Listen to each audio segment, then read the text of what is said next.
Hi! Welcome to Shri Mallika's kitchen. ఈ ఛానల్‌ని ఆదరించిన ప్రతి ఒక్కరికి మా హృదయపూర్వక నమస్కారములు. ఇవాళ చాలా అంటే చాలా మంచి రెసిపీతో మీ ముందుకొచ్చానండి. ఈ విధంగా చేస్తే ఎగ్గుతోని చాలా అంటే చాలా బాగుందండి.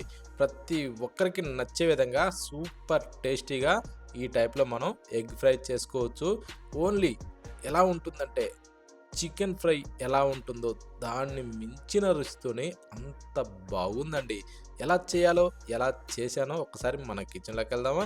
ముందుగా మనం పచ్చి కోడిగుడ్లు తీసుకోవాలండి. ఇవి పచ్చి కోడిగుడ్లు ఉడకబెట్టినవి కావు. ఈ పచ్చి కోడిగుడ్లని మనం ఏం చేయాలంటే కొట్టి ఒక బౌల్‌లో అయితే పోసుకోవాలండి. అది కూడా కొట్టి పోసేటప్పుడు ఏదైతే ఈ పెంకులు గాని ఉంటాయో కోడిగుడ్డు పైన ఉండేటియి, ఆ పెంకులు ఏదన్నా చిన్న పొలుగు పడ్డా కూడా అది తీసేసేయండండి. ఎందుకంటే అది మనం అందులో ఒకవేళ మిస్టేక్‌లో పడ్డా గూడా అది లోపలికి పోయి అరగదండి. ఓకేనా? అందుకోసం అనేసి దాన్ని కొంచెం జాగ్రత్తగా తీసేసుకోవాల. ఓకే. ఆ టైప్‌లో తీసేసుకున్న తర్వాత ఈ కోడిగుడ్లన్నీ దాంట్లో పోసేసుకునేసి, ఇప్పుడు మనం ఏం చేద్దామంటే దీన్ని ఒక ఫోర్కు సహాయంతో లేదా వేరే ఏదైనా ఒక జాలి లాంటి దాంతోని బాగా మిక్స్ చేసుకోవాలండి. అంటే ఈ పచ్చ సొన, తెల్ల సొన ఇవి 2 బాగా కలిసిపోయే విధంగా అంటే గడ్డ లేకుండా ఇలా జ్యూసీగా అయ్యే విధంగా ఈ టైప్‌లో మనం బాగా మిక్స్ చేసుకోవాలి. ఈ విధంగా మిక్స్ చేసిన తర్వాత దాంట్లో రుచికి సరిపడా సాల్ట్ కొద్దిగా యేసుకొని, చిటికెడు పసుపు గూడా యేసేసుకోవాలి. వేసాక సగం టేబుల్ స్పూను కారం గూడా యేసేసి, ఇప్పుడు ఈ కారం ఇవన్నీ గూడా బాగా కలిసే విధంగా ఈ టైప్‌లో కొంచెం స్వీట్‌గా కలిపేసుకోవాలండి. లేదంటే ఉండలు ఉండలుగా ఉంటుంది. అంటే కారం గాని, పసుపు గాని ఇవన్నీ గూడా ఉండలు ఉండలు లేకుండా ఇలా బాగా కలిసే విధంగా మనం కలుపుకోవాలి.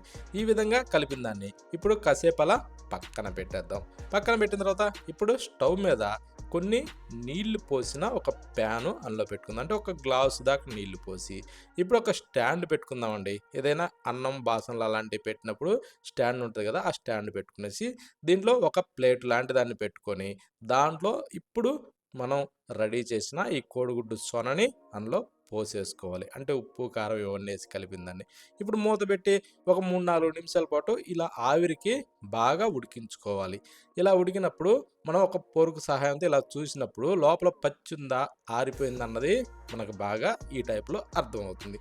ఇప్పుడు స్టవ్ ఆఫ్ చేసేసి, తీసి చల్లారనిచ్చుకునేసి ఓకేనా? చల్లారిన తర్వాత ఇప్పుడు ఒకసారి ఏదైనా ఒక చాకు సహాయంతో వేరే ఏదైనా ఒక స్పూన్ లాంటిది ఉన్నా పర్లేదండి. అలాంటి దాంతోని ఇలా సైడ్ అంచులన్నీ శుభ్రంగా అనేసుకునేసి ఈ టైప్‌లో మనం కట్ చేసుకోవాలి. మనకి ఏ టైప్‌లో కావాలనో ఆ టైప్‌లో మనం కట్ చేసుకోవచ్చండి. మనకేందంటే డైమండ్ షేప్‌లో గాని, 4 పక్షాలుగా గాని మనకు రకరకాలుగా మనకి ఏ టైపు బాగా అనిపిస్తే ఆ విధంగా మనం కట్ చేసుకోవచ్చు. కాకపోతే ఏందంటే ఇది ఫ్రై చేసేటప్పుడు మాత్రం ఖచ్చితంగా ఇలా ఇడ్లీ ఉడికించిన విధంగా ఇలా ఆవిరి పట్టాలండి. అంతే. ఓకేనా? ఇది ఏందంటే కొట్టి నీళ్ళల్లో పోయటం, ఆయిల్‌లో పోయటం ఆ విధంగా కాకుండా ఈ టైప్‌లో ఇలా చేసుకోవచ్చండి. ఇంకా కాపోతే ఏందంటే, ఈ బౌల్‌లో మనం కోడిగుడ్లు కొట్టి పోసే ముందు కొద్దిగా ఆయిల్ గాని, నెయ్యి గాని ఏదైనా గూడా అలా అప్లై చేసుకోవచ్చండి. ఓకేనా? ఇంకా టేస్ట్ చాలా బాగుంటది. ఇప్పుడు కట్ చేసిన ఈ పీసెస్ మొత్తం గూడా ఒక ప్లేట్‌లో అయితే వేసేసుకుందాం. వేసిన తర్వాత ఇప్పుడు ఆ ప్లేట్ పక్కన పెట్టేసి స్టవ్ మీద కొంచెం నూనె పోసిన ఒక బౌల్ అయితే పెట్టుకొని అంటే ఆ నూనెని కాస్త వేడెక్కనిచ్చేసి, వేడెక్కిన తర్వాత ఈ కట్ చేసిన ఎగ్ పీసెస్ మొత్తం గూడా దాంట్లో వేసేసుకోవాలి. అంటే బౌల్ అయినా, ఒక ప్యాన్ అయినా ఏదైనా. నేనైతే ప్యాన్‌లో నూనె పోసి పెట్టి, దాన్ని కొంచెం వేడెక్కనిచ్చి, ఆ తర్వాత కట్ చేసిన ఈ పీసెస్ మొత్తం ఒక్కొక్కటిగా దాంట్లో పెట్టేసుకున్నాను. పెట్టిన తర్వాత దీన్నెలా అంటే మనం కాస్త కొంచెం డీప్ ఫ్రై టైప్‌లో చేసుకోవాలండి. అప్పుడేమవుద్దంటే ఇవి మనం ఫ్రై చేసేటప్పుడు ఉబ్బుతాయండి. అంటే ఒక బోండా టైప్‌లో అలా ఉబ్బుతాయండి. కాపోతే అందులో వంట సోడా అవి ఇవి ఏమి ఏసే అవసరం లేదండి. ఏమి ఏయకుండానే ఈ ఎగ్ పీసెస్ ఇలా ఉబ్బుతాయండి ఆయిల్‌లో వేయంగానే. ఓకేనా? ఈ టైప్‌లో బాగా మనం ఫ్రై చేసుకోవాలి. కరకరలాడే విధంగా కాస్త ఇలా ఫ్రై చేసుకుంటే చికెన్ పీసెస్ కంటే ఇవి ఇంకా టేస్ట్ చాలా బాగుంటాయండి. అలా ట్రై చేసి చూడండి. అప్పుడు మీరే అంటారు. చాలా అంటే చాలా బాగుంది. కోడిగుడ్డుతోని చికెన్ కన్నా గూడా సూపర్ టేస్టీగా ఉందని మీరే అంటారు. ఈ విధంగా ఫ్రై అయిన వాటినన్నిటిని తీసి ప్లేట్‌లో వేసి ఇప్పుడు అదే ఆయిల్‌లో ఒక టేబుల్ స్పూన్ అయితే అల్లం వెల్లుల్లి పేస్ట్ వేసుకునేసి దీన్ని గూడా ఎలా అంటే ఇలా కలుపుతూనే పచ్చి వాసన పోయేంత వరకైతే ఫ్రై చేసుకోవాలండి. ఇది కలిపే కొద్దీ ఏందంటే ఇలా నురుగు టైప్‌లో వస్తుంది. కానీ ఎవరు దీన్ని చూసి భయపడే అవసరం లేదండి.